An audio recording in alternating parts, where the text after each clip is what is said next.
We've now seen that one answer to the question, how do pictures represent, is by visually resembling the objects that they represent.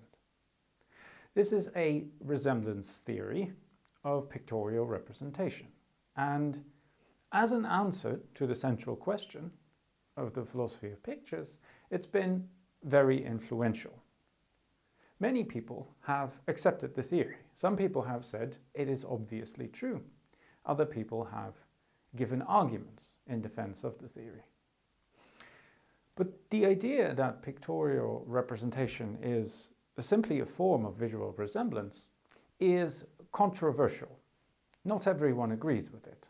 And this is why we can say that the idea that pictures represent by resembling things is actually the starting point of a philosophical discussion or debate about pictorial representation.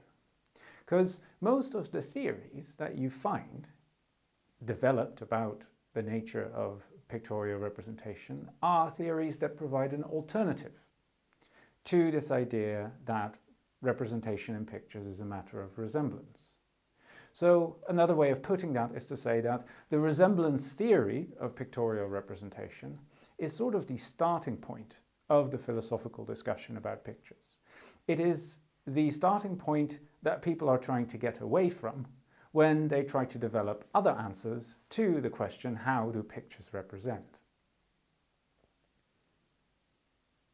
Now, there are two reasons, I think, why you could be dissatisfied with the resemblance theory.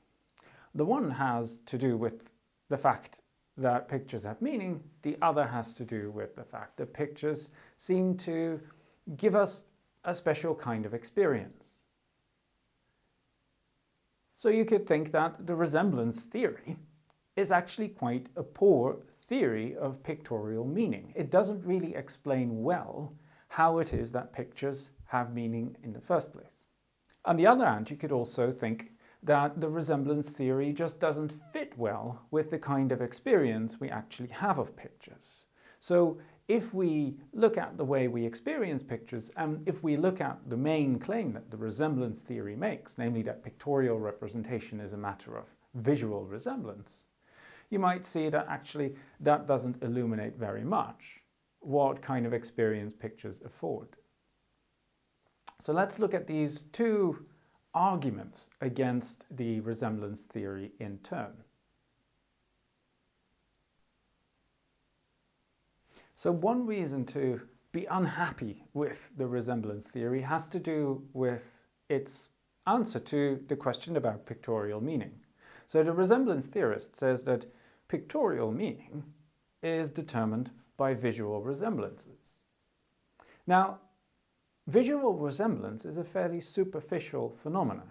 It is about very simple features of objects. So two things are visually similar to one another, just as they share a color or a shape. Other features are irrelevant. So take this orange. You could think of a perfect replica, visual replica of this orange, so that it's visually indistinguishable. It's visually completely similar. But such a replica may still be made of plastic or wax. And this happens very often when you look at fruit bowls in shops. What that shows is that all that visual resemblance is able to pick out is actually just a kind of object that is specified purely visually. So we're now talking about a kind of object with a certain color and a certain shape. So strictly speaking, if we say that pictorial representation is a matter of visual resemblance, then the objects that paintings and photographs and other pictures represent are objects of that very superficial visual kind. So when we're confronted with a painting of some horses in a field, the resemblance theory will force us to pause and say not, hey, here we've got a picture of some horses, but to say instead, here we've got a picture of some objects that have a certain shape and a certain color. Strictly speaking, the fact that these are horses is not part of the pictorial meaning. Now, of course, the resemblance theorist will say, yes, but I said that my theory didn't give the entire story. So there might be other features of the communicative practice that determines that in this circumstance, a picture with that pictorial meaning, that superficial visual meaning, counts as a picture of horses and not of a bunch of toy horses or replica horses. And here I think we can be critical, because you could think, but wait a second, that kind of object that the visual resemblances determine, an object just with certain colors and shapes, is that really the object that at any point we're interested in when we're interested in pictures? Is that really the kind of meaning that we were talking about when we were curious about how pictures can get their meaning? Even more strongly, you might think, it is not even clear that we're here dealing with a special layer of basic meaning at all. Because given that the visual resemblances that the picture bears to these other objects that have a certain shape and a certain color are determined by the fact that the picture itself has that shape and that color, you might think that representation is not really the term to use. What you're presented with, when you're presented with a painting of a field with horses, is a surface with paint that presents you with certain shapes and colors. That's not representation. These colors and shapes are held up before your eyes. And then the question is, how is it that your presentation with those colors and shapes brings about a kind of representational connection with those horses in that field? So the main criticism here is that the resemblance theory, precisely because visual resemblance is so superficial, doesn't really get at the phenomena that we were interested in to begin with.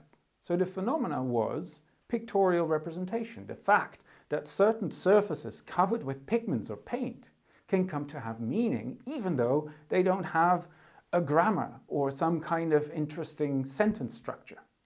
How does pictorial meaning come about? That we had a surface with shapes and colors, that was clear from the outset.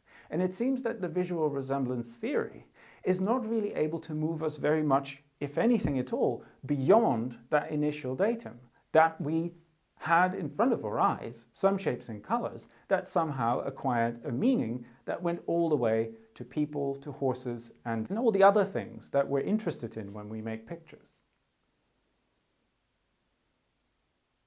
So this is one of the big challenges to the resemblance theory of pictorial representation, and one reason why people have started offering alternative theories. Another challenge is in terms of the experience we have of pictures.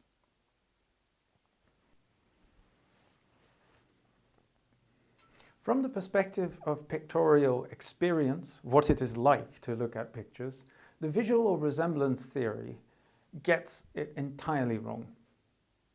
The visual resemblances that are salient to us when we look at pictures happen in the picture, not outside it. And by that I mean that when we say of a portrait, for example, that it is lifelike, or that the person really looks just as my best friend or my father, then what we're talking about is the object that we see represented in the painting. So we see the person in the painting and we observe that that person is very much like some real-world character, could be a friend or your father.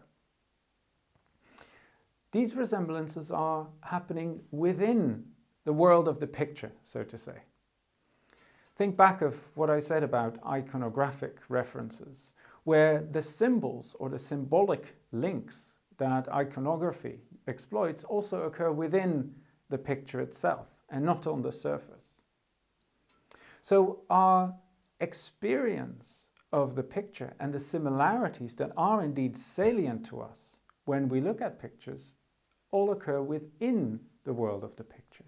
It is very strange and almost difficult to start observing the similarities between a canvas with some paint on it and, say, my best friend. These are just very different visual objects, and normally we don't compare these two things visually, and so those visual resemblances are very unlikely to become salient to us in our experience. So this is why we can say that the resemblance theory at least doesn't have that intuitive support that it may seem to have when you look at it a little bit rushed.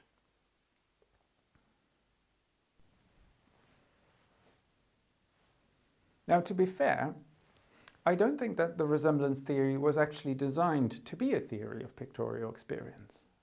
But in a sense, it's tough luck, because if you're interested in pictorial experience, you're going to assess the resemblance theory exactly in that light. And you might think it gives an unsatisfactory answer. But then the task is yours to determine what kind of experience do we have when we engage with pictures.